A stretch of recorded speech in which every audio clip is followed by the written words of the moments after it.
Hello,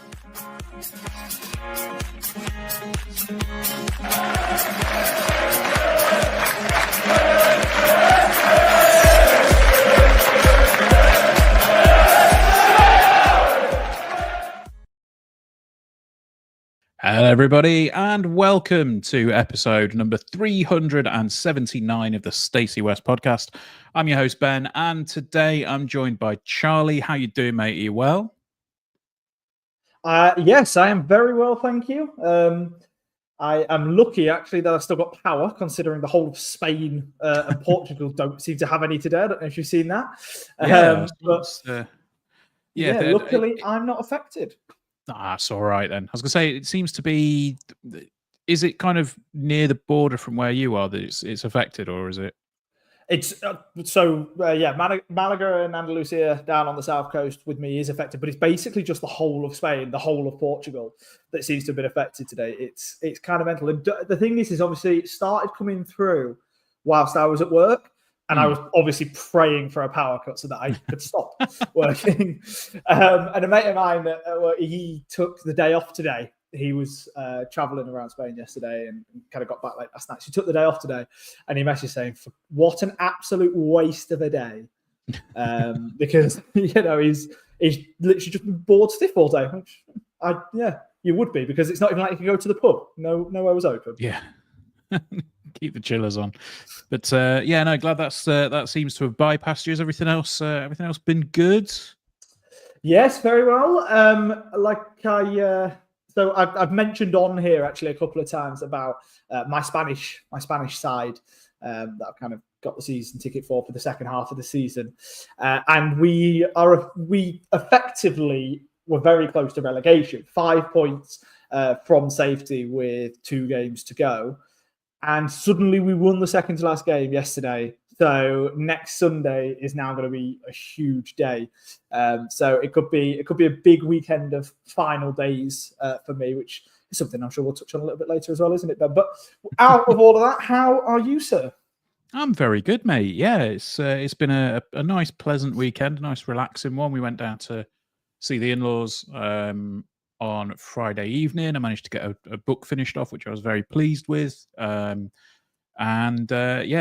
Saturday was spent watching the game, and Sunday, yesterday, we decided to pop over to London because, as Roy has said, I hope Gaz is in a good way after his massive achievement. I mean, me and Rach went to London to watch Gaz go for a jog. It was a really nice day. Look, I mean, we've spoken about it an awful lot in the run up to it, mainly because of the efforts that he's put into to raise over £5,000 for the Lincoln City Foundation. But yeah, Gaz did indeed finish the London Marathon yesterday in 4 hours 55 minutes. Just a phenomenal achievement, and it was really good. We kind of sat ourselves on the railings at around 12 miles, I think. So it was just before the turn off to Tower Bridge. Lots of people there. It's just a wonderful day. Like, so many people just being so supportive and so positive for everybody that's undergoing this massive undertaking. It was just phenomenal. Like, saw so many people just with massive smiles on the face. There was one, I think I sent a photo to our group chat. There was one group that were running it in a 10-person costume, which was ridiculous. I think they were running in coffee cups in a coffee cup holder, and they were running it as a 10-man team, which was just crazy. But yeah, sure enough, shortly after he'd crossed the 12-mile marker, we were tracking him, and he comes running along and screaming at him, and turns around, and I've got to say that was probably the happiest time the happiest I've ever seen Gaz recognizing me in a crowd. He was borderline delighted, but look, just I think I can probably speak for all of us when we say we're ridiculously proud of what he's managed to achieve and how much he's raised for the foundation, along with Jasper. Yes, I had to make sure I got that right. I was just checking. Along with Jasper, just fantastic stuff. And I'm sure he will regale of his regale us with his story on his side of it when he's back on the pod, when his legs have recovered, because I think he was a little bit broken yesterday evening. Although I'm sure that was definitely nothing to do with the copious amounts of booze he was probably drinking, Charlie. Yes, and I don't think anybody has ever deserved a pint more than what that man did last night. And like I say, it actually it's going to make every pint after this feel like he hasn't quite earned it as much, but no, he absolutely should. Now, the thing is I don't think I can ever comprehend the sheer stupidity to run a marathon. But the fact that he's done it from the point of having a very similar mindset on it as what I do now, and he's gone from that point to enjoying running, to not shutting up about running, to then running a marathon and really hitting kind of that peak, and already thinking about doing other marathons, which was a conversation that he was having in the group chat the other day. Honestly, like, huge credit to the man. Fair play, Gary. And, just genuinely well done for doing it. And on top of that, to have done it with the money for the foundation is it's just a great achievement. And again, it's just a great link to Lincoln as well, isn't it? Which is just really, really nice. And again, we probably have been a little bit too nice there, but do you know what? This is the one time he definitely deserves it, doesn't he? Yeah, absolutely. Look, he's smashed it. He's done beyond what I think anybody would have maybe potentially thought earlier on when he said, I'm going to run the marathon. We sort of, okay. But as Pete says, can we please stop being nice to Gary now? Yes, we can. Well, let me. I just want to add, because we have been very nice to Gary, but there's actually somebody else who deserves a well done as well for their efforts yesterday, and that's you, Ben. Because for the second year in a row, you've now walked a 10K, which is probably about what you did around London yesterday, wasn't it? Anyway, that's enough of that. Yeah. You cheeky bastard. Yeah, look, it was we had a good old walk around London. It was a very, very pleasant day. I think it was probably a bit too warm to be running. I'm not even going to begin to say that my feet started to hurt because I was not the one running for 26 miles. But look, let's move away from marathon talk. I'm sure you'll get plenty of it when Gaz is back on, because we are here to talk about the Stockport game away yesterday. Saturday, rather. I'm losing track of my days. So yeah, going into the game, really there's only one change. Maybe some people possibly thought it could have been a bit of a surprise change, with Paudie O'Connor coming in for Tom Hamer. I think on the face of it, you wouldn't have said that was an obvious one, given how Tom's been performing. But it sounded like in commentary a few times they were mentioning a potential injury to Hamer. So whether that's a tweak or whatever, I'm not too sure. There was nothing official said, though, was there? It was kind of just, Paudie O'Connor comes in due to injury. So, I mean, your thoughts? I mean, I suppose, we don't change a winning team is probably the attitude for most of it, unless you're forced to. It sounds like we might have been forced to, Charlie. Potentially. It'll be interesting to see as we kind of inevitably get drip fed more information on that situation over the next week, realistically, because there's probably not going to be that much more information after this time next week. But yeah, no, it's weird. I don't really think, and I said this on the podcast last week, I don't really think any change to the lineup really surprises me at the moment, purely because we obviously are chopping and changing a little bit, trying to get minutes into a good number of players, and I'm a big fan of that. As much as you want to go out and win every single game, I think it does certainly make a bit of a difference in those kind of last 4 or 5, and you probably are willing to kind of rotate a little bit more. Obviously, Lewis Montsmuir also on the bench didn't end up coming on. There might have been a fitness thing there, or maybe it was just that Paudie O'Connor was the preferred option. At the end of the day, he is still our captain. And even if it is only for one more game. And again, I had this conversation, we've had this before on the podcast, and for me, no matter what the best 11 is, I would probably still quite like to see Paudie O'Connor starting on Saturday, if it's going to be his last game. And I'd like him to play a full 90 minutes and hopefully be a bit of rocking defence. And I guess it's a little bit easier to do that as well if you're coming into it off the back of a full 90 rather than coming off the back of, at that point, potentially almost a month on the sidelines. Yeah, fair point. Like I think it does sound a little bit like it was an enforced change more than anything else, but I agree with the sentiment in what you're saying. So look, other than that, completely unchanged lineup. And I think it felt like, okay, this might be our preferred 11 going into the start of next season, maybe. I mean, when you look at it, we have across the back, Deriqua, O'Connor, Jackson and Rowan, Arahan and Hamilton in midfield, and then Hackett, House, Ring and Collins up top. So that's not a bad lineup when you look at it. But yeah, let's get into the game. So it was relatively even for a lot of the first half, I thought. I think the most obvious one for me, early doors, Rico looking to make it a hat trick of Olympico corners in the in the season, swung one in and really tested a die, I think, because I don't think he was expecting it, and it would have hit bang in the middle of the goal as well, which would have been really impressive. But yeah, that was a bit of an early warning shot. And Stockport came back with one of their own. I think it was Wootton hitting the post shortly afterwards as well. So it felt. I mean, how did you see that first sort of opening few encounters, Charlie? Because it felt to me like it was fairly even, but I think we've maybe shaded it. Yeah, I would agree with that, and I think it was. I would probably say, yeah, more even than it wasn't anyway.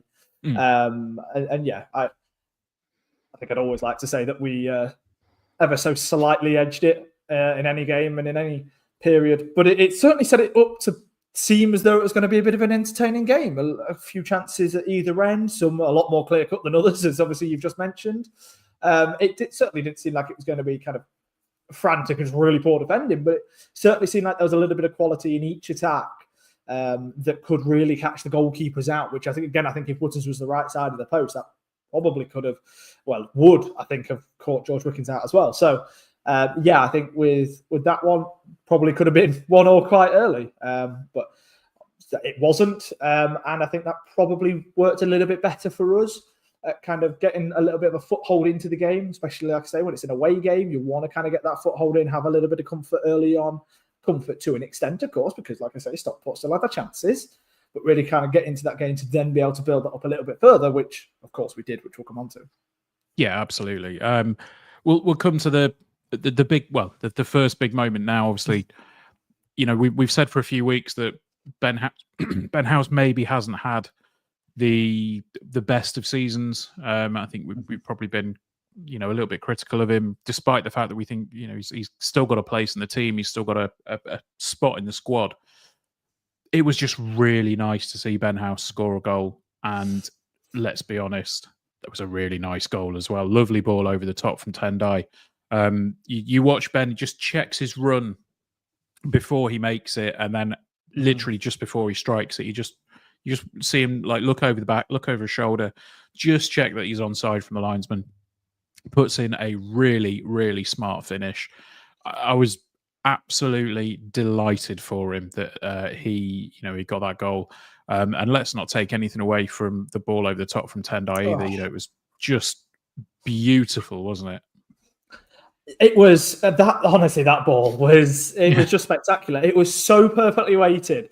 And it's the sort of thing that you just know Tendai can do when he's on it, And to be fair to him as well, he kind of had to control the ball a little bit. It was a bit of a poor ball back to him that was kind of bouncing around in the middle. And he really didn't have long to take a little bit of control. And he's like, okay, dink, straight over the defensive line. And you want a striker, whether he's an actual striker or a player playing a little bit more in that 10 role as Ben House has been doing for most of this season, kind of when he has been on the pitch. You want a player like that to be running onto it. And when you think about the players in our team that are the ones that will run onto a ball like that, Ben House really isn't one of the attackers you first think of. But the fact that he did do that, he had the confidence to do that. He had the confidence to bring the ball down and take the shot. and put the ball in the back of the net. Really pleased for him. And do you know what we've said before? I think what Ben House really just needs is just a couple more goals or a little bit more creativity from that 10 role. He needs to just have something a little bit extra than what he's currently got, because I still think he's a great player, but he isn't the finished article. And there are probably going to be better players in his position based on that kind of being a little bit more clinical or just being a little bit more creative. But I think if he could just have one of those to his game a little bit more, which hopefully he's going to start doing, then I think he could be a really, really solid number 10 going into next season, which obviously then begs the question of what do we do with him? But again, we will come on to that. But no, I'm really pleased with the goal. And Tendai, I said last week, he's second in terms of my player of the season debate. But my God, is it a close second? Yeah, I mean, I'll be honest, the fact that Paudie's been missing for a few games now, I think Tendai might be creeping over that line for me as well. Like he may well be just going, yeah, I think Tendai might be my player of the season, which is annoying because I think I've already cast my votes, but there we go. Yeah, he's continually impressing. Did you vote for Paudie? I did, yeah. Oh, okay. Yeah, yeah. So it's in spite of the issues with the suspensions, I think he's still been my player of the season. He's just been an absolute rock. Like if it's not hanging off, he'll still play. So yeah, I think his attitude's been fantastic for me. But then I think we kind of stayed on top a little bit. I think there was some really, really nice passages of play, and I think we started to see a lot more of what we were hoping that this Lincoln City side could be going into next season. Obviously, there's all the talk. We've got one eye on next season. I think at this point we've got nearly both eyes on next season, haven't we? I don't think there's too much really going on with finishing as high as we can. We will touch on that, by the way. But yeah, I think it's there's a lot. Well, tinkering is probably not quite the word, but Skibala's obviously trying a few different things and learning things, and obviously learning is going to be a word we're going to be using a lot more in a little while.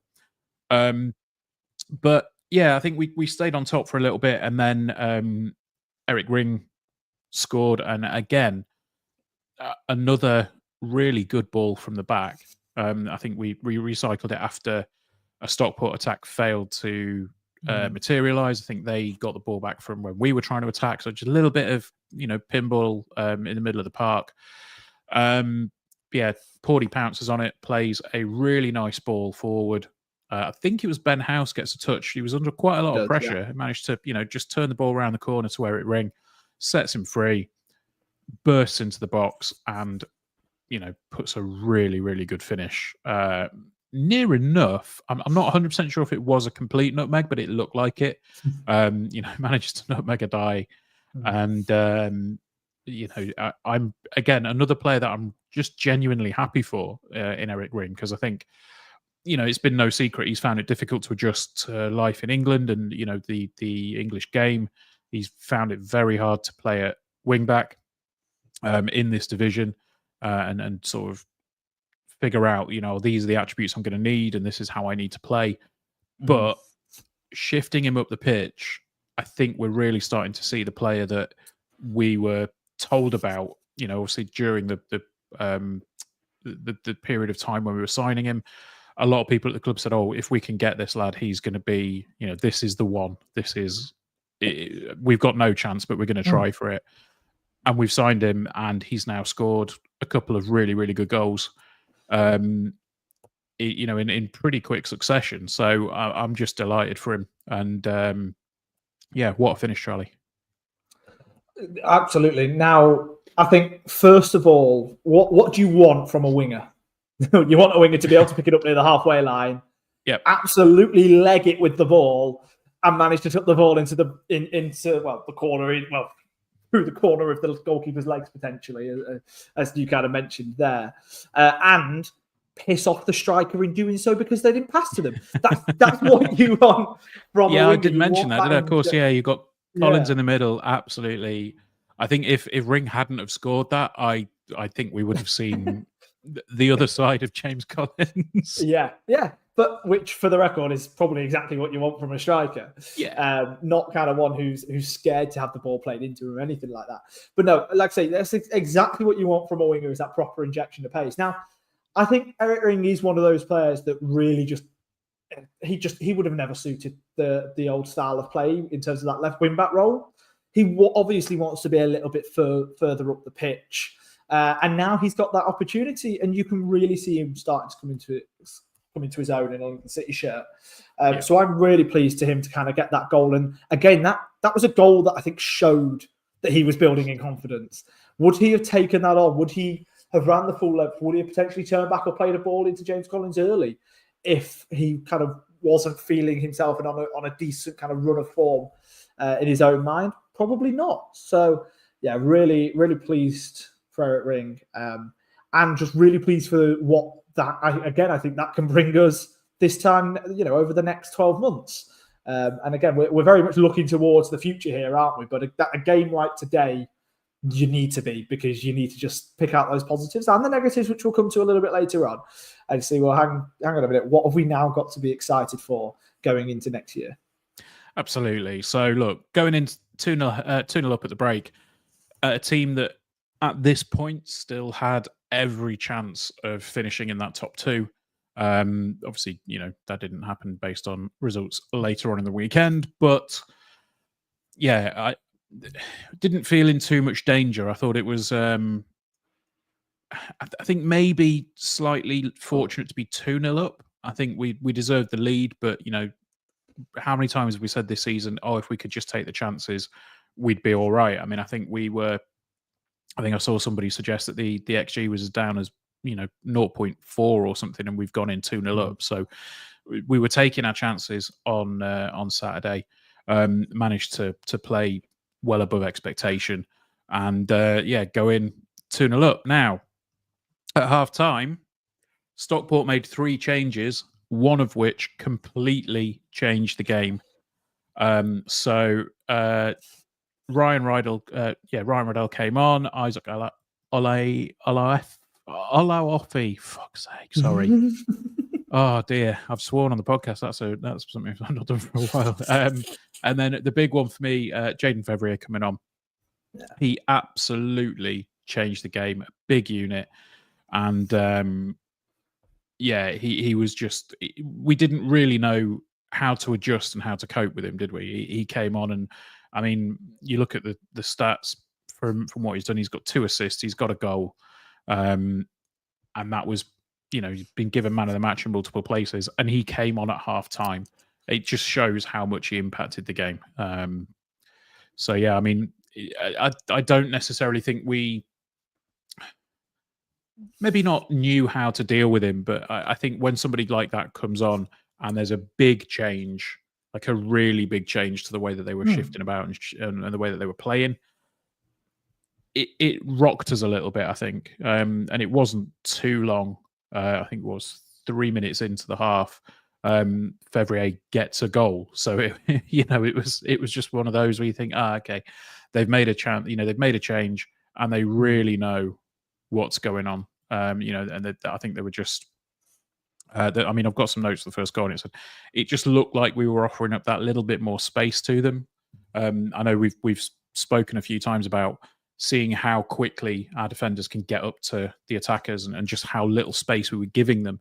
That didn't happen for that first goal. We tend to smother the attackers as they come in, and it almost looked like we stepped off them a little bit, which just gave them that little bit more space. And then Fevrier manages to get the goal to start the comeback. I mean, your thoughts on that first goal and how he was playing when he came on, Charlie?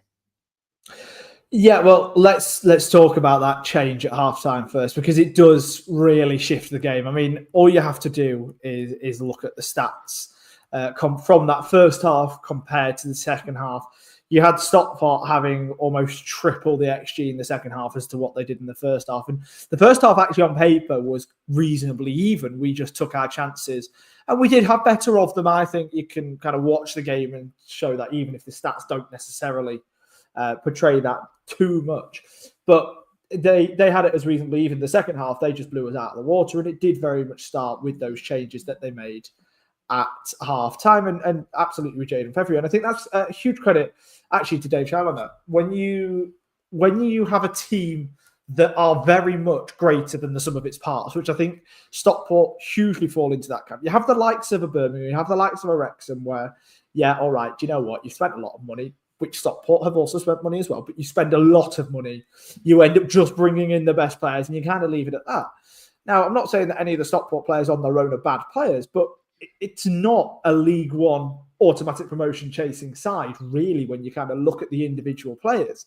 But when you bring them all together and when you've got a manager like Dave Challoner in there, you know what, fair play, because they are then in that position and they're in that position for a reason.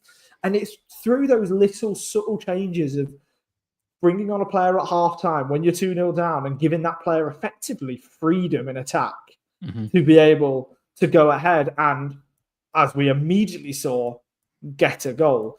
So I think I really do want to echo exactly what you just said there. It purely changed on the balance of half-time. And I get it, and it's something I'm going to mention in a little bit of people criticising us for losing a 2-goal lead and not coming out in the second half quite as strongly and all of this. There are obviously explanations, not excuses, as to why Stockport did come out better.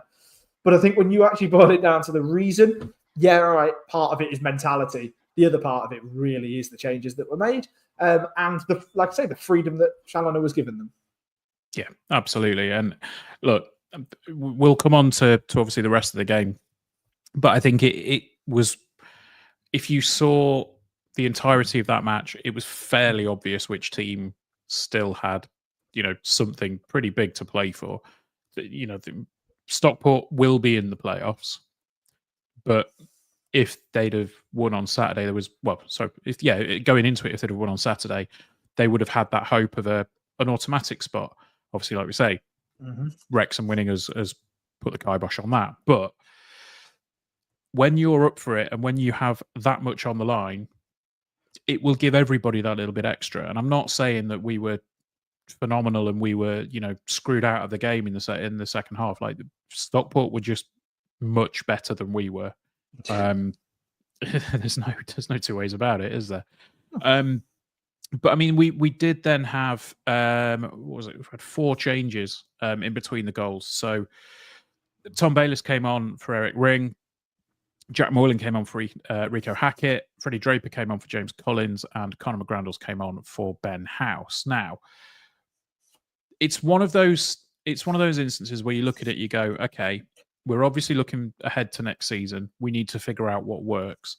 I think the thing that people may have maybe not thought, but we also need to fully understand what doesn't work and why it doesn't work.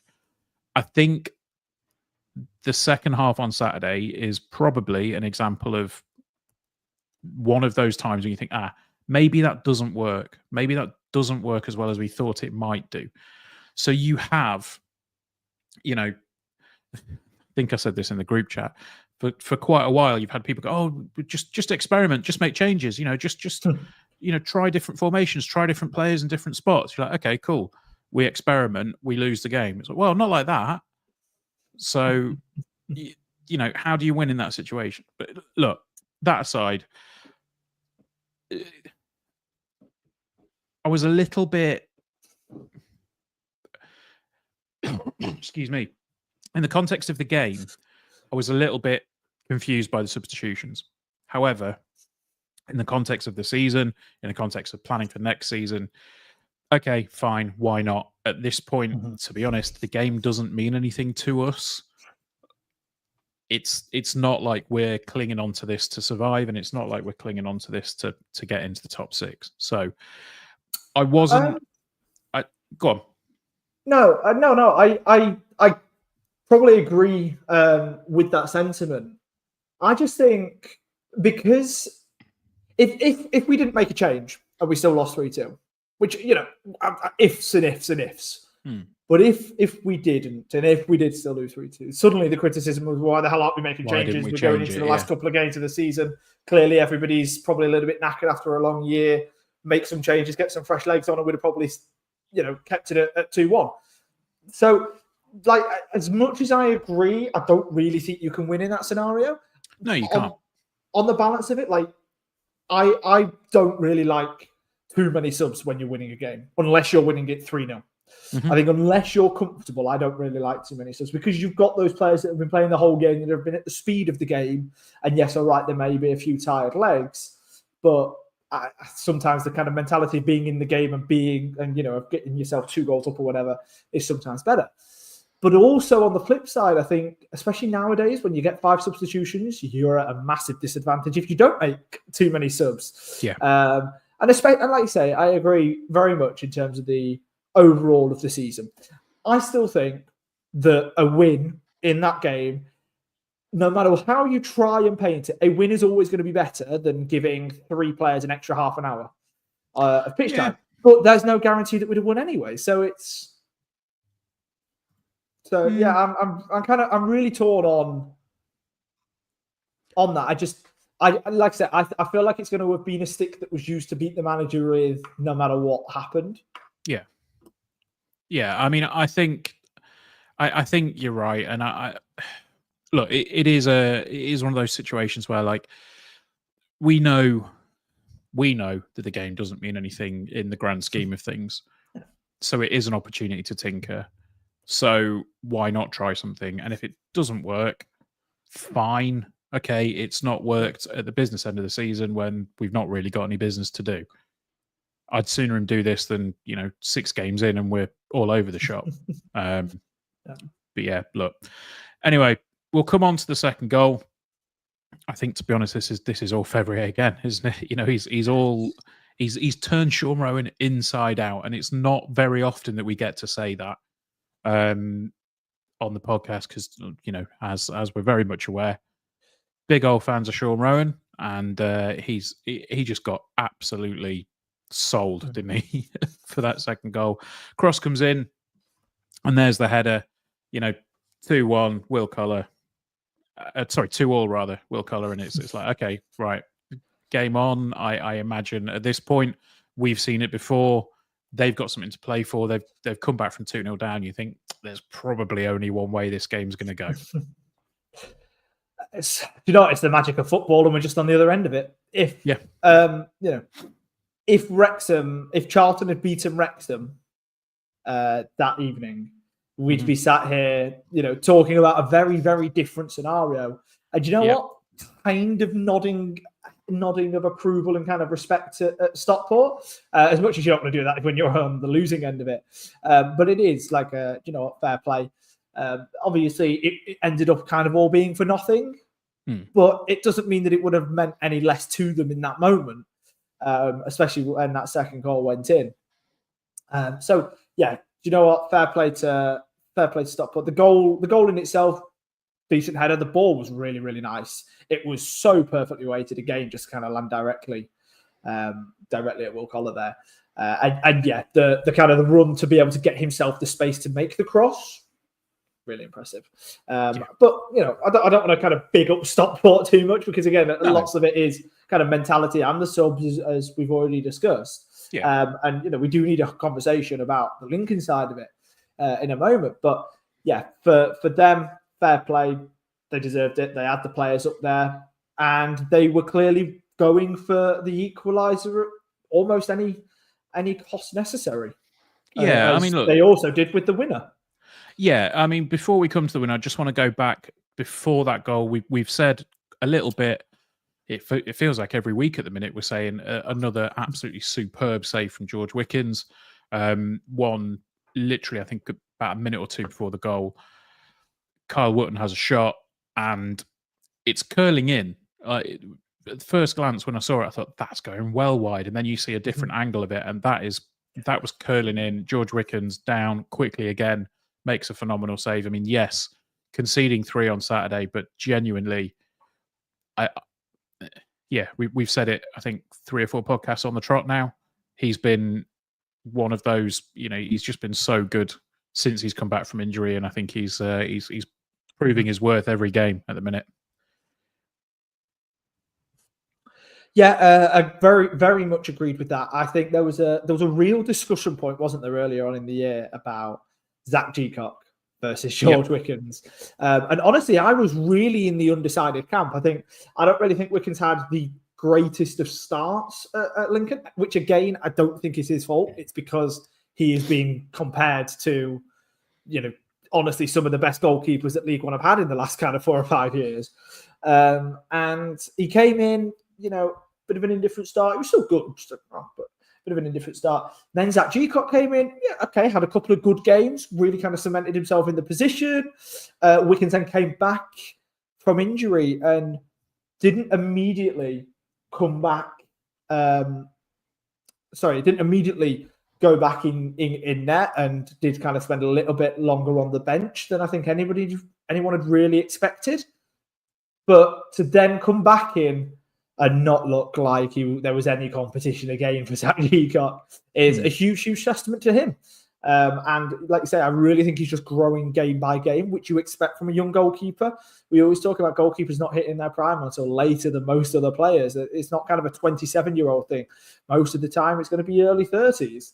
But we've got a much younger goalkeeper who is continuing now to excel week in, week out. And he's on a long-term contract. So potentially we're not just going to lose him at the end of the year like we do with every other keeper we seem to have had recently. So it's probably quite a nice thing. And I bet Jez George is probably quite happy to not have to worry about that position going into the summer. Absolutely. Right. Well, look, we do have one more goal to talk about, and we also have a couple of other bits to discuss from the post-matches. But before we do that, we're going to take a little break because we're 35 minutes in. So we will see you on the other side of this, unless you are watching on YouTube, when we will continue to have a chat with you. And there we go. Yeah, no. There we go, Gary. It's because he's got the lights off. I think when he started, it was a little bit brighter outside. Maybe the sun's setting a little bit more in Gibraltar than it is for us. But wait for him to come back, and then we'll go through the chat, see who's here. Oh. There we go. Sorry, I am here. Cool. Right. So let's have a look. Andy is on board saying good evening, everyone. David is on board.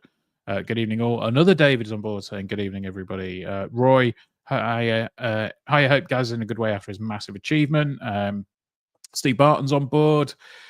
Roy gives us a good old thumbs up. I think that was from my response. Harry Warby is in saying hi, guys. Can we stop being nice to Gary now? Says Pete, and then Gary replies with no. Dave Sandals on board. Says, yeah. We did stop a little bit. Richard Godson's in, says good evening, gentlemen. Roy agrees, and subs made all the difference, big time. And Richard Godson says episode 377 doesn't appear to have made it onto YouTube. Any particular reason? Yes, episode 377 was pre-recorded. And that was the one with Emily as the guest. So I don't think that has been put onto YouTube for reasons of just logistics more than anything else. Because when we go live, it's really easy. YouTube automatically archives everything. So yeah, it would be a case of downloading it from StreamYard, uploading it to YouTube and everything else. So I believe that is the reason. I'm sure Gary is in the chat somewhere. He will be able to give an answer. If that comes up, I will flash it on screen. But otherwise, I think that's probably about it. Cool. One thing, actually, Roy says 377 I only got on podcast the next day. Yeah, again, it was because we didn't go live with it, and it was because we had Emily on as a guest for that one. Very good pod, by the way. I caught it with it a little bit later than I wanted to. But yeah, no, really enjoyed that one. Right, as part of the second half, can you, those of you watching live right now, can you drop in your favorite final day memories? Because we are going to go through some of those towards the end of the podcast tonight. So any final day memories in the chat. There is one that is a big old QI klaxon, which we've had go off already in the group chat. I'll see if anybody drops it in there. But otherwise, are we about ready to go back in, Charlie? I am ready when you are. I believe I have got my pick for final day memories. So yes, you have. Cool. Right. Okay. And we're coming back in 3, 2, 1. And there we go. That is an advert break for the week. Apparently, after Emily came on as a guest, we had, within one podcast, we had adverts for Tenor Lady. So there you go, Charlie. That was a targeted advertising, I guess. Right, most bizarre sponsorship I think I've ever seen from Burger King to Tenor Lady, but there we go. Are we gonna get Gary reading out a little script for it as well, like we did for McDonald's? I would have to ask him for that one, but yeah. So look, we'll finish up with the Stockport game. I mean, look, we've only really got one more real moment to talk about. The third goal, I think I said this, by the time that the cross comes in from Fevrier again, there's 3 Stockport players in the box. There's 2 Stockport players in the middle of the box, and they are completely unmarked. I think really it was a sign that they were just genuinely so up for it. And yeah, it was another one of those moments where you watch it, you think, okay, yeah. Gary mentioned in the chat, in the group chat, that it felt very much like Morecambe away a couple of seasons ago. Like they had absolutely everything to play for. We went comfortably ahead, and then they came back and won the game. It just felt exactly the same. And I don't think it was necessarily about us capitulating. Like, yes, we did change all five of the sort of front line, and one of the central midfielders as well. But yeah, it just felt borderline inevitable, I think, when that second goal went in, didn't it? Do you know what? Not even borderline. No, it did, and I've kind of spoken about the Stockport side of it. And you know what? You're right. They clearly did have it all to play for. The amount of players, the amount of bodies that they were willing kind of to put into our area at that point. Do you know what? Fair play. If you're going to do that, there's a very good chance that you're going to be able to kind of get something out of it. I think, if we're being critical, I certainly think that we could have defended it a little bit better, got the bodies back, and expected their kind of onslaught a little bit better. But again, that's kind of not to take away from the goal for Stockport. Now, on the podcast a lot, we often get criticised for it.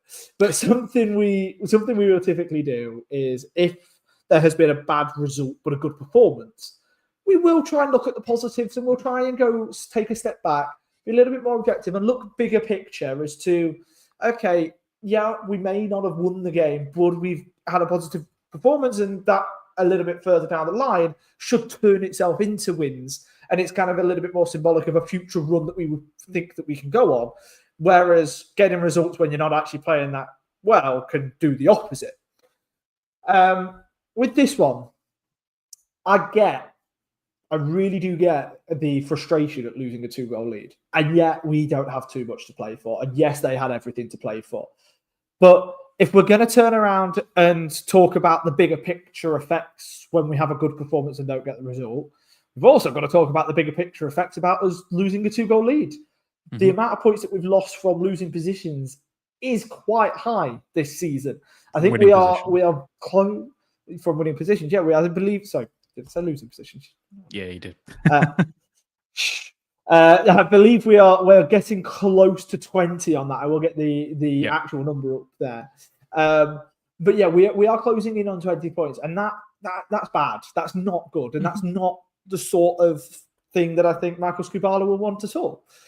And it's something that I think has to really peter out going into next year, because if we are serious about moving up the table a little bit more from where we are, and we always go into a season with hope rather than expectation, but there's always going to be the hope that we can get somewhat into the top half and fighting in and around the playoffs again next year.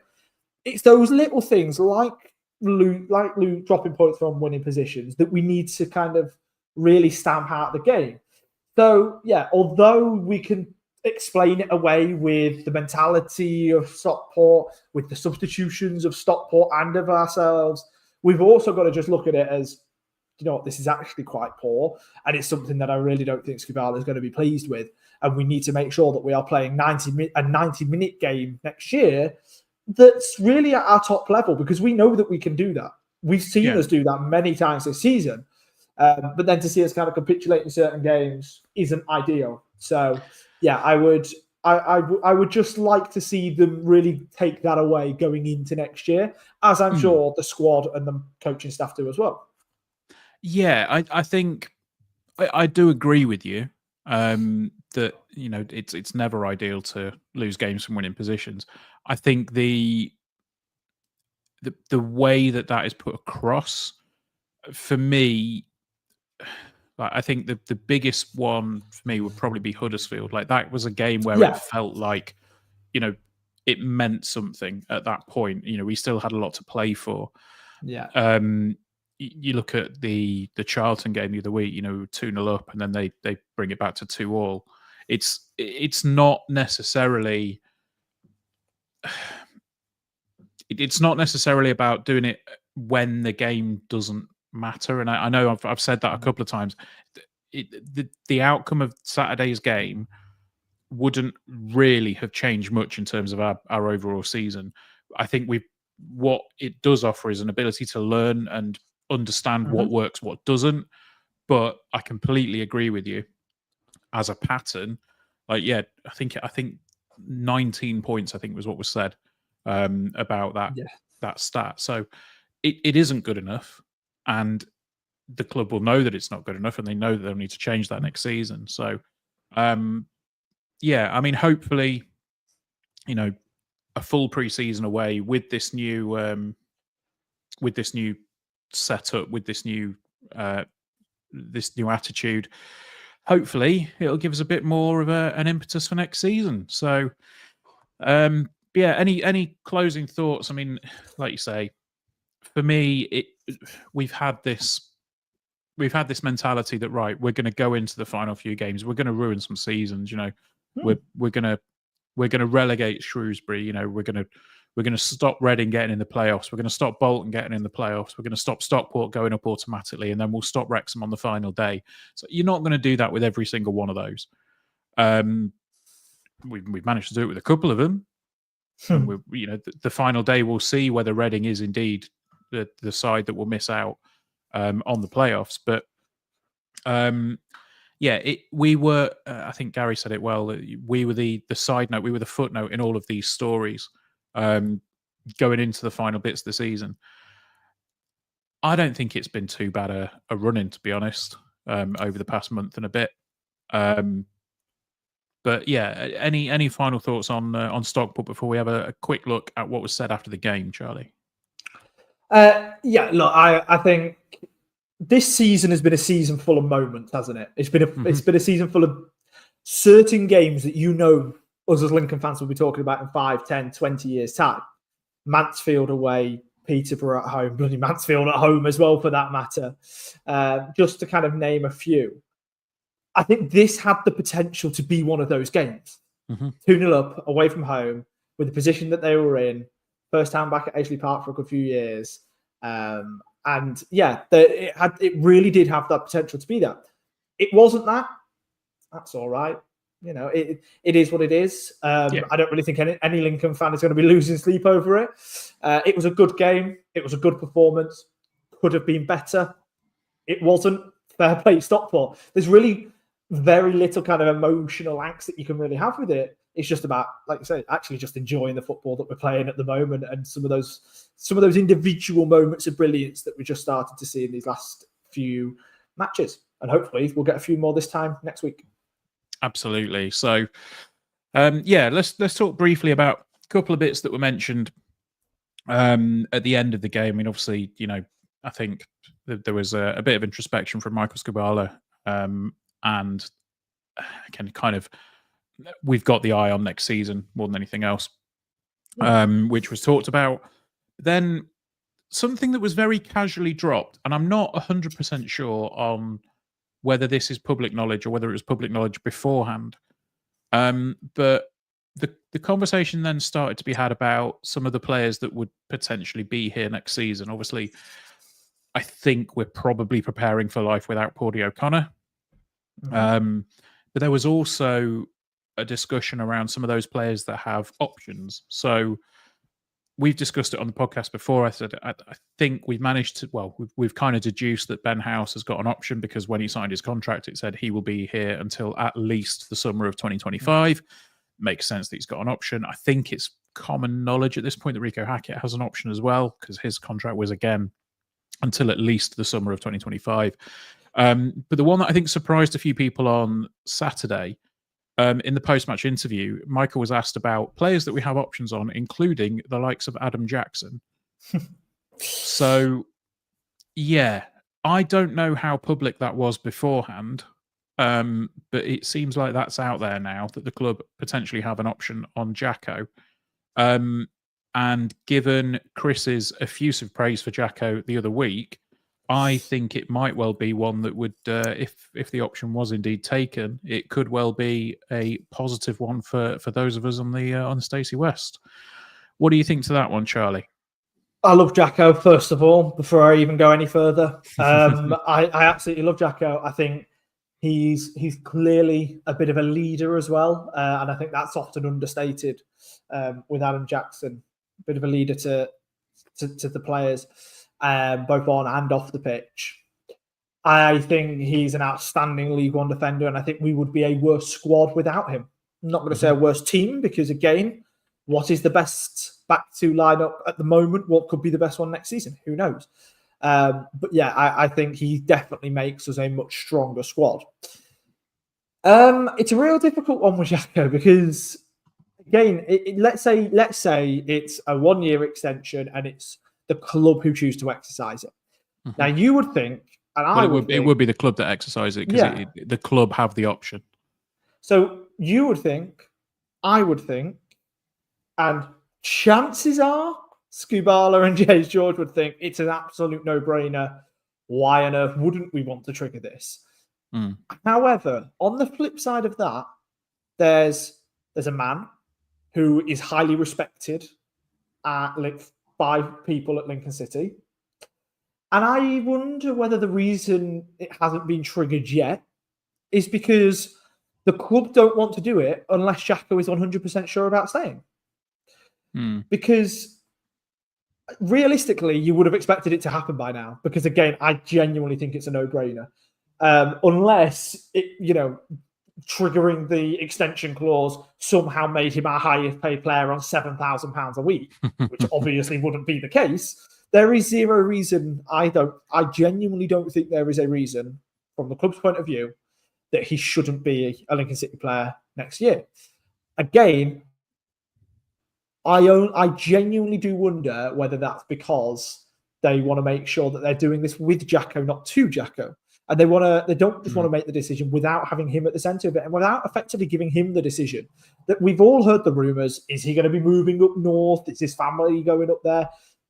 I'll be honest, I'd heard the rumour that was happening about a year ago, but I don't know whether that's actually happened. And this is all just kind of rumour and conjecture. But no, I genuinely do wonder if the decision isn't just being made by the people at the club, but they're genuinely including Jacko at every single step of that. And if that is the case, no matter what the decision is, it just increases my respect for the club and the people that run our club even more. And it's the reason why we will get better players year on year and players that genuinely want to be here. I really do hope Jacko stays. I think he's fantastic. I think he's loved by the fans, and rightfully so. But again, don't want him here if he doesn't want to be here. And if his heart genuinely is elsewhere, whether that is geography or whatever, then fair enough. So no matter what, I think the decision is going to be the right one. Like I say, head versus heart. Yeah, no, I think the phrase "it's being done with Jacko, not to Jacko" that kind of hits the nail on the head for me. I think the obvious thing is if the club have got an option, you pull it. You pull the trigger on that and you keep him at the club. But yeah, I think that there is a lot to be said about how people will feel if they're treated like that within the club. So it's a very fair point, one that I'd probably not thought about. So, but yeah, that's about that. The next one that I wanted to touch on, there is a very brief story today from Grant McCann at Doncaster Rovers, who has said that while they may be keen on another loan move, they have essentially ruled out of ruled out a permanent move for Rob Street next season, primarily due to the length of his contract. So they're thinking, oh, we might be able to loan him again. That's not going to happen. I don't think we will loan a striker to another club in League One, and a team in League One that are probably not just going to settle for safety next season. It's kind of a bit of non-news, really, but it's related to one of our players that's currently out on loan. Well, look, I think Doncaster, of course, they'd want to be in the loan market for Rob Street if he was on the loan market. I'll be honest, I doubt that. I think there's something to be said about having him in and around the squad next year, as I'm sure many of us have thought as well. You know, he scored on Saturday to help clinch promotion for Doncaster. And what a lovely moment for a Lincoln City player out on loan to be a part of.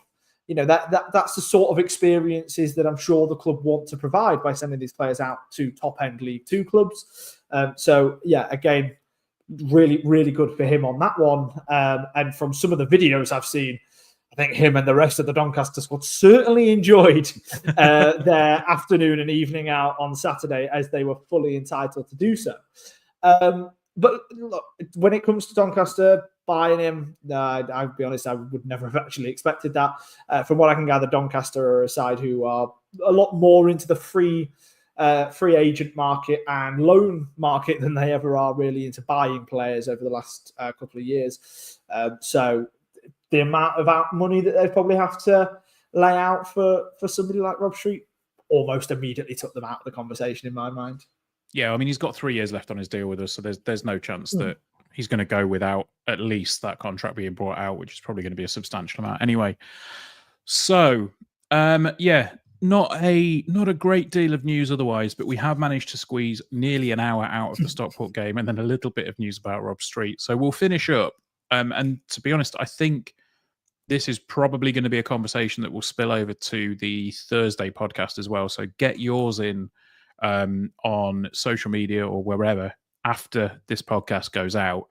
But we did ask during our little live break whether anybody had any final day memories. Obviously, the big game of the weekend is against Wrexham. Not quite as big as it could have been.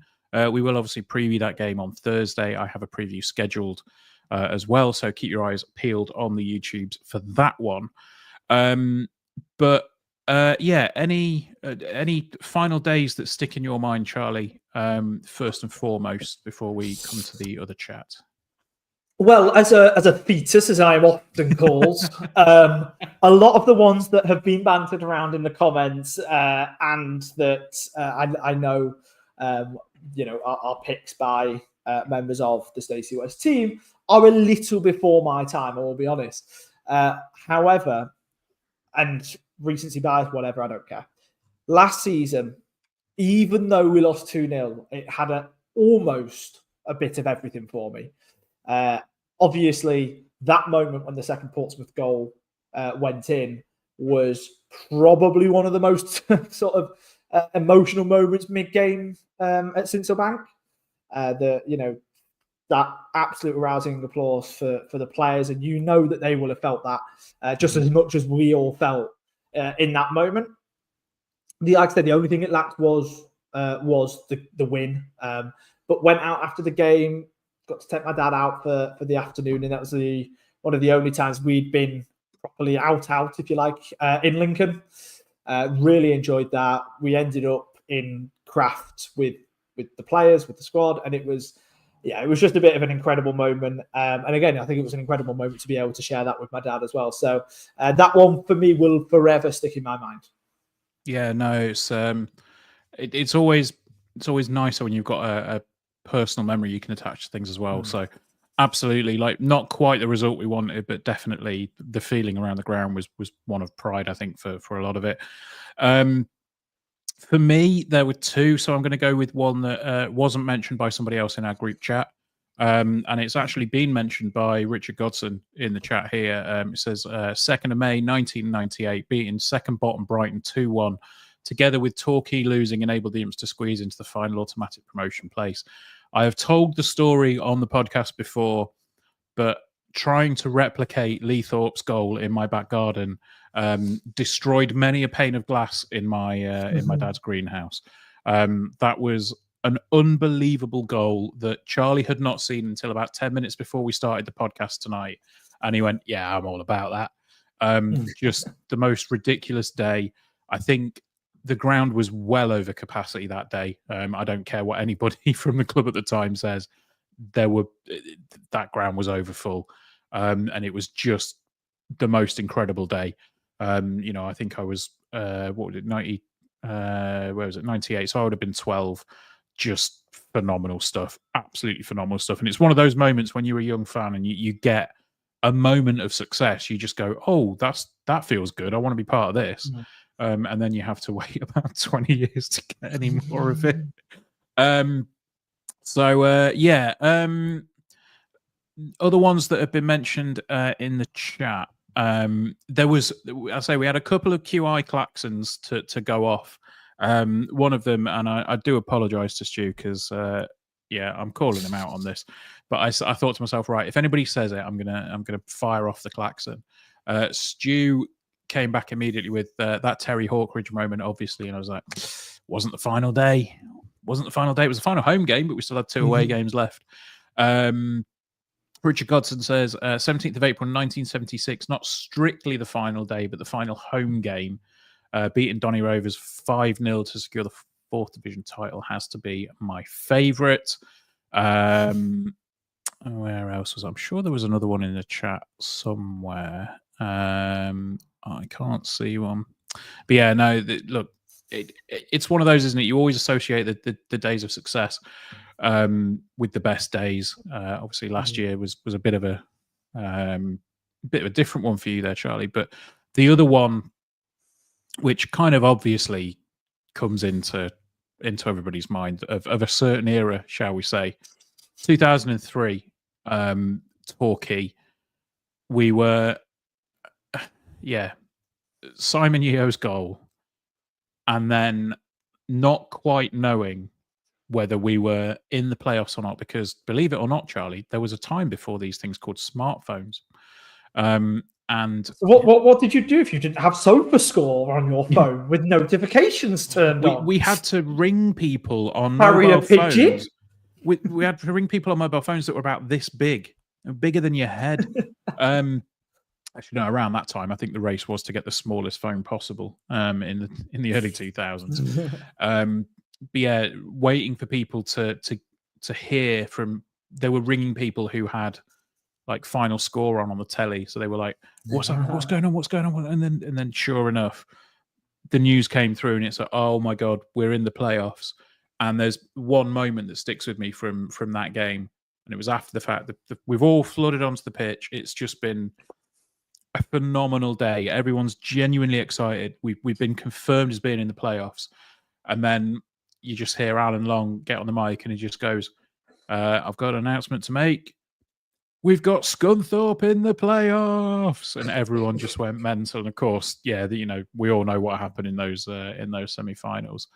But there is another one from Gary. Oh, actually, Emily said as well that she has fond memories of a time before smartphones. The blokes who sit behind me ringing 118 118 and asking for the football score.